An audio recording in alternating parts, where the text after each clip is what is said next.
பெறவே இல்லையாம். எகிப்து அதிபர் கமால் அப்துல் நாசர் அவர்கள் இந்தியாவிற்கு வருகை தந்தபோது அவர் வீரபாண்டிய கட்டபொம்மன் படத்துல ஆங்கிலேயர்களை விரட்டி அடிக்கும் ஆவேசமான கதாபாத்திரத்தில் நடித்த சிவாஜி அவர்களை நான் நேர்ல பார்க்கணும் அப்படின்னு சொல்லியிருக்கிறாரு.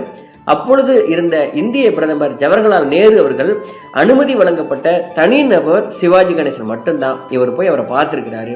1962ஆம் ஆண்டு சிவாஜி கணேசன் அமெரிக்க அரசாங்கத்தின் கலாச்சார பரிமாற்றம் திட்டத்தின் கீழே அமெரிக்காவுக்கு இந்தியாவிலிருந்து சென்ற முதல் நடிகர் அப்படிங்கிற பெருமைக்கு உரியவர். இந்திய கலாச்சார தூதர் பாத்திரத்துல அங்கு அப்போதைய அமெரிக்க ஜனாதிபதி ஜான் எஃப் கென்னடியை சந்தித்திருக்கிறாரு. அப்போது அவரை கௌரவப்படுத்துற விதமாக இவர் ஒரு நாள் நயாகரா நீர்வீழ்ச்சியின் கௌரவ மேயராக நியமித்து அவரிடம் அதற்கான சாவியையும் கொடுத்து பெருமைப்படுத்தியிருக்கிறாங்க. பத்மஸ்ரீ விருது, பத்மபூஷன், தாதா சாஹேப் பால்கே விருது, கலைமாமணி விருது, சிறந்த நடிகருக்கான தமிழக அரசு விருதுன்னு இவர் வாங்காத விருதே இல்லையா. தியாகராய நகர்ல சிவாஜி கணேசன் வீடான அன்னை இல்லம்